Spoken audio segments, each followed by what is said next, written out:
Good morning sa inyo diyan at dito naman gabi pa. Oo nga po, sorry po to bother you ha. Anyway, Feb 18 po no, naglabas itong FFF ng statement at kayo din po sa DA naglabas din po ng kaukulang statement tungkol nga dito sa mga aligasyon na seryoso po ito no. Tungkol po sa mga substandard na mga binhi, mga fertilizer daw po na mga mali-mali yung mga grades at mga makinarya na ang daling nasisira at walang konsultasyon. Namigay nilang daw ho ng kusa ang PhilMec dito kaya ngayon may problema ang mga gumagamit nito. Ano po so far po ang inyong findings po, Sec? Well, hindi ho biro yung mga aligasyon na yan at talagang kailangan na suriin. At ngayon nga, meron akong initial report na natanggap sa investigasyon na aking pinagawa bago ko umalis. Ano?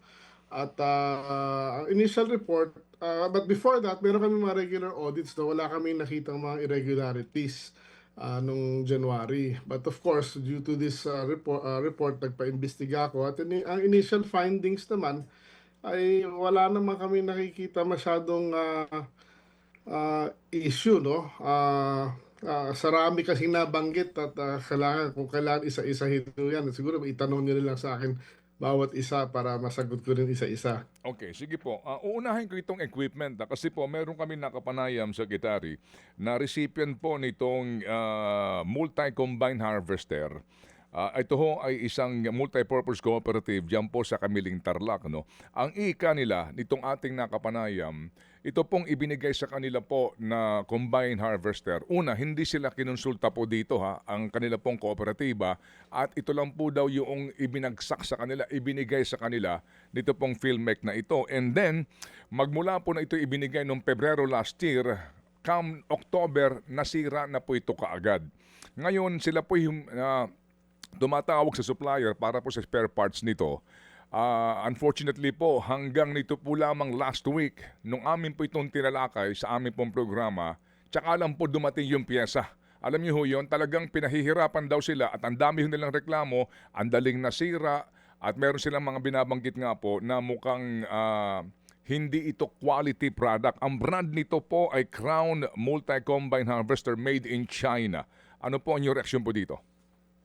Well, it is unfortunate no na ganyan na nangyari at ngayon ko lang nalaman yung brand, so we will do investigation on that particular brand at kung ano yung nangyari sa insidente na yan. But for the information of everybody, ang nanalo sa combine harvester is apat na brand, ano, hindi lang naman isa. Meron Mhm. tayong yung Kubota, Yanmar, meron din nga yung Crown na narinig ko ngayon at meron pang isa nakalimutan ko lang yung brand eh. But we will look into that. But pero ang balita ko dyan is karamihan naman ng binili natin is yung magagandang Japanese brand, no? But we'll look into that particular one and get to the bottom of this. Okay, sir. Kasi po ang claim ng FFF, meron daw pong mga makinarya na kumbaga ay custom fitted no doon sa bidding yung mga specs na ibinigay. Kagaya nga po nitong mga binabanggit po na mga hand tractor na specific lang po yung supplier na yon ang meron kaya pag nagbidding po lahat disqualified na. Yan pong sinasabi ng FFF sa kanila pong aligasyon ha. So dito po ngayon na naman nalalagay po sa question itong PhilMec na ito na noong pa ho before ho kayo dumating sa DA may problema na po talaga dyan. Yung sa hand tractor, wala kaming balita na may issue sa hand tractor. I think yung tractor mismo, yung malaking 57 hand na sinasabi niya na nasinupply ng leads or Mhm. na kumpanya. Basically, ang yung qualifications na nakalagay doon sa mga ganong klaseng traktora is yung Tier 3 ang specify ng DA. Ang Tier 3 engines, basically they have significantly lower emissions, no? Basically 80% less or reduction in greenhouse gases. So yun ang napili natin na specification at hindi lang naman isa yung mananalo dyan na contractor.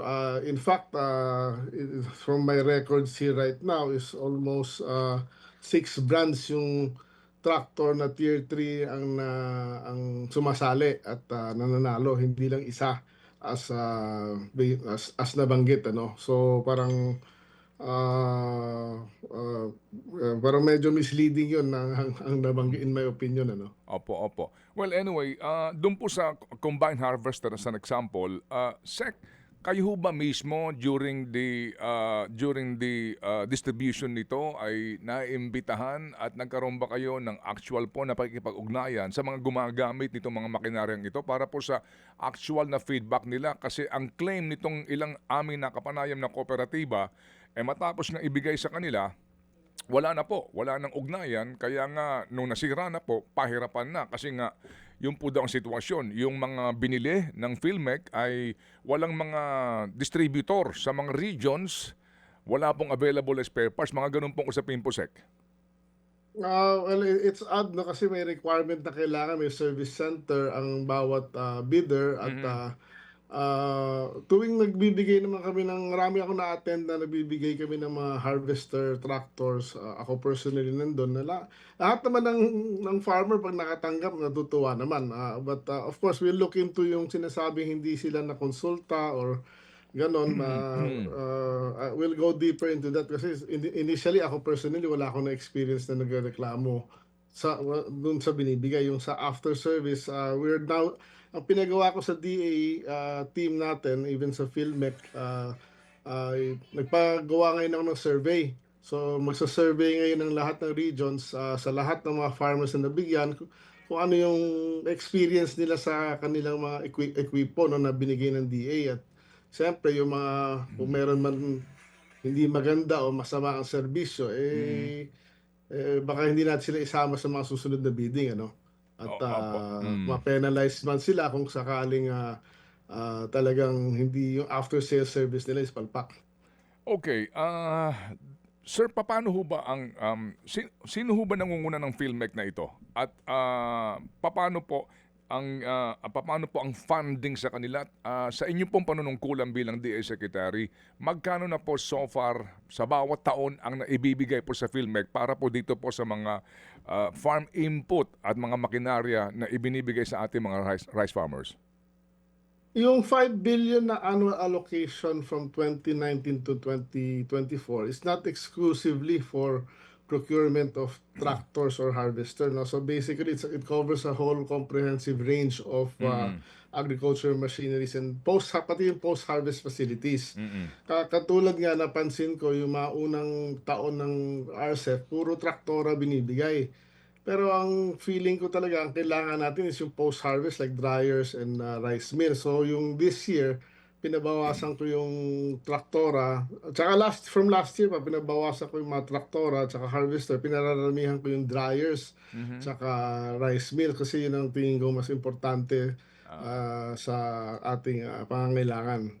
Yung pong rice mill na yan, issue rin po yan, Sec, ha? Kasi ang report din po ng grupo ng FFF at ng Magsasaka Party List nga, ito pong mga rice mills na ito ay problemado din po ang mga farmers na nakakatanggap dahil po sa mga napakarami pong issue na kanila pong hinaharap, no? Yung pong, as usual, yung pong poor na after-sale service at pagkatapos daw po yung maging yung maintenance nito, problematic po sila. Again, sorry po Sek, para bagang um, kasi po dati-rate ang gawi dyan, supplier driven eh. Noong pa ho ng mga nagdaang panahon, supplier driven. Bibili ng gamit, tapos didistribute, bahala na kayo dyan. Itong mga rice mill na ito, nagkaroon din ho ba ng konsultasyon dito kung ano ba talagang ideal na pangangailangan po nung gagamit ng kooperatiba? Yung sa rice mill and rice dryers kasi it's specific to a cooperative, you know. So ang laki ng range niyan from, a small cooperative hanggang yung tinatawag natin rice processing system. May Mm, RPS 1, may mm, RPS 2, mm, mm, depende sa laki. mm, So I really need, yun nga kaya nga kailangan namin ng in-depth, investigation pa and, survey, no, para malaman eksakto kung saan yung sinasabing problema. But as far as yung mga RPS 1, 2, and 3 na nakikita ko at napamimigay at minsan nandun pa si Pangulo nga para pamigay yan, mhm, ang nakikita ko mga gamit dun ay, Bueller brand, which is the best in the world. Then the best in Japan din yung Satake, yun din Mhm. ang pinamimigay natin, eh. So parang as far as those are concerned, wala akong nakikitang issue. Yung mas maliliit, I will look into it. I still don't have the data, but Opo. definitely wag kong mag-alala, wag tayong mag-alala sana at ako mismo personally tututok nga dito para to get to the bottom of this. But sa dryers naman, I just reviewed yung dryers procurement ng DA. We're not buying one specific dryer lang or one specific rice mill, eh. Like sa rice mill, yata we have purchased from 16 different suppliers. 16, ah. Sa dryers naman is about six different suppliers at I think almost less than 20, more than 20% of that is from a local supplier. Meron din from Korea, meron din from Taiwan, meron Mm. din from Germany. So Mm. parang ang hirap na parang yung pinupuntirya nila medyo hindi it's parang parang hindi ko maintindihan, hindi ko masyado maintindihan, eh, na parang pinupuntirya nila isa lang na parang pinalalabas nila na isa lang ang supply, but sa datos namin, Aha, aha. hindi. Like yung sa sinasabi na sa leads na nagsusupply sa Philmec Mhm. na 30, lumalabas sa report namin, 30, binilang ko kanina, 30 ang suppliers ng Philmec for the same item na binibenta ng kumpanyang leads na binabanggit nila. Well, dito ho naman kasi sa kanila pong statement, Leeds Agri allegedly supplies a huge portion, ano? Hindi po naman daw lahat. Pero again, sabi nga po ninyo, as we speak siguro nga, ongoing pa itong investigation na ginagawa ng inyong kagawaran. Pero doon po sa mga substandard seeds at saka yung mga wrong fertilizer grades, ano pong report po ninyo, Sec? Okay. Yung sa seeds na substandard, let's say, kasi binanggit na naman nila yung leads. I'm not defending leads, no, kasi hindi ko na maalam, kilala ko sino yun, eh. Actually, when binanggit din nila kung sino may-ari ba nung leads na yun, nung, since hindi ko sila kilala personally, hindi ko rin alam, chinek ko yung kumpanya. I just looked at the web, and on the web is there, nandun yung officers ng ganun. Of course, I'm now doing background investigation, sino ba't may-ari nito, but napag-alaman ko rin sa seeds naman, yung leads na seeds na binibenta, dalawang brand ng seed, ang leads na nakita ko na pinoprocure ng DA, among a few others, is yung Longping brand at saka yung Jackpot brand. Yung sa pagkaalam ko sa initial investigation, the Longping brand and the Jackpot brand, yan ang gusto talaga ng farmer. So, when I asked some of my farmer friends din na hindi malalaking farmer, maliliit kasi Mhm. marami din ako nakaka-text ng mga farmer. Nung tinatanong ko sila, kinukonsulta, kamusta ba tong Longbing na to? Kamusta ba tong Jackpot na to? Sabi nila, boss, yan ang isa sa mga pinakamaganda. Mhm. So parang, di ba, ang hirap nung banat na sinasabi pangit, pero may binanggit na kumpanya, pero yung produkto naman ng kumpanya na yung sinusupply na seeds, no, yun naman ang gusto ng farmer. So maybe it's a good suggestion na maybe makitanong din yung mga farmer kung anong Mhm. opinion Mhm. nila doon sa leads, sa Longping brand at Jackpot brand, among other brands na maganda. Ang Tsaka ang naimbestigahan ko dyan na bago pala nagbi-bidding every season, nagpapa-derby ang PhilRice.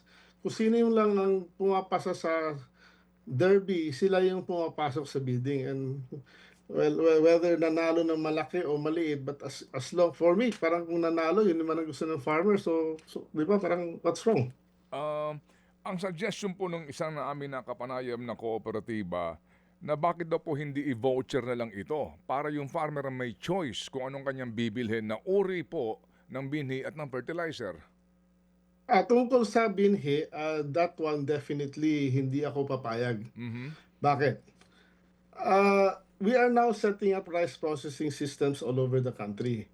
We cannot have 20 different types of rice Variety, no? para Mm, mm, tapos i-harvest natin, tapos padali mo sa mill or sa dryer, mm. tapos halo-halo. It is so inefficient. Ang Okay. pinakamaganda per probinsya, or the ideal na per probinsya or per Mm, mm, area ng rice mill, dapat isa lang, eh. Yan ang pinakamaganda. Or maximum dalawa. Hindi pwedeng i-farmer's choice mo yan, lalo na kung ang gobyerno magbibigay. Di ba? Sa binhi sa fertilizer naman, yung voucher system ho na pinopromote ng iba at pinipilit nila ng FFF, it is a dismal failure. Kaya ako tinanggal yan.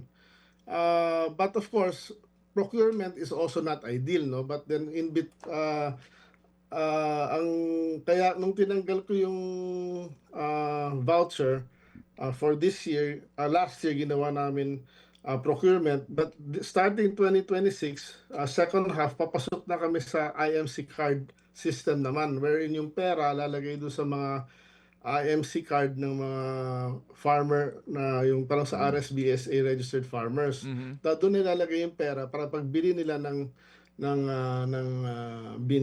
fertilizer naman na farmers, yun farmers choice yun. Okay, sige po. So yan ho ba yung reforma na ngayon na gagawin po ninyo na hindi na po magpapabid ang mga regional offices po ng fertilizer kung hindi po ito kanya-kanyang choice na po ng mga farmers? Yung this year meron tayong ilang region na ita-trial na yung using the IMC card with cash na nandun, but by target namin by 2027 January nationwide na yan. Okay, sige po. So sir, kailan po ang tapos ng inyong gagawin pong investigasyon? Kasi nga kaninyo, serious po ang mga alegasyon na ito, and if I may just quote their statement, complicit DA regional and lower level personnel may end up becoming scapegoats as what happened recently in the trillion peso ghost or defective projects of the DPWH. Ito ho yung sinasabi ho nila at ito rin po yung pagbabalik tanaw nung fertilizer scam ng DA 20 years ago. Ito po ang kanilang sinasabi. So kailan po kaya? Those are very serious allegations and I'm not taking it lightly, no? At hindi ho biro yan. At pero tingin ko naman sa initial findings namin, sa rami ng kanilang binanggit, some of them are actually misleading, some of them are I'm looking for a better term inaccurate, ano? I'm planning to finish this as soon as possible, ano? Hopefully within March matapos ko 'yan, and we will submit our report to the Office of the President para lang malaman, and maybe I can share it with you also paglabas as long as I'm allowed. Okay, so sige po. So kailan po ang next procurement ng mga machineries, sir? Para po lamang natin masiguro na ito po ngayon ay hindi irereklamo ng mga farmers recipient. Nang kumbaga ho, dadaan talaga sa actual na consultation at hindi na po bibili na mahihinang klase. With all due respect, itong sinasabi nga nila, ang daling nasira, wala pang piyesang available. Well, pag uwi ko, tomorrow pa uwi na ako, no? Then siguro by March 1 after Holy Week, may meetingin ko na lahat ng procurement. Kasi ang problema sa DA, yung procurement is talagang ang rami, hindi lang isa yan. So I'll gather a meeting with everybody actually as part of the MANCOM and give the directions kung paano namin matatackle to para hindi, kung sakali man meron na katulad nung binanggit yung Crown, yung experience sa Crown brand na yon, ay itatanggalin natin yun. Okay, sige po. So sir, sorry po kasi nga kami rin po kapos sa oras this morning and we just have to say, meantime, maghihintay po kami dito po sa gagawin po ninyong investigasyon at ang resulta po nito. Bottom line po dito, kapakanan po ng ating mga magsasaka. Salamat po, Sec, and have a safe trip home. Maraming salamat this for the opportunity to anin yung side namin, but definitely I would like to assure the farmers and of course pati na yung mga fisher folks natin that hindi the DA is not built like na parang yung nangyari doon sa alam niyo na, hindi ko na babanggitin. At talagang we want to be transparent and we want to show that ayos lahat, but sa rami ng moving parts, of course, kung may makalusot man dyan, hahanapin namin yun at we'll try to give better service to our people. Okay, salamat po, Sec, again, and have a safe trip home. Thank you, sir. Salamat po. Thank you. True FM. Mga kapatid, brothers and sisters, saan ka pa? Dito na tayo sa totoo. Dito na tayo sa True FM. Mga kapatid, mag-subscribe and follow po kayo sa social media accounts ng True Network PH. Yan po kami, hanapin nyo lang True Network PH, Facebook, Instagram, YouTube, TikTok, and podcast. mapa Apple or Spotify man yan, mahahanap nyo kami. Lahat ng mga napapanood at napapakinggan nyo po sa programa, nasa social media accounts namin yan. So, paano mga kapatid? See you sa social media! Dito tayo sa totoo, tunay at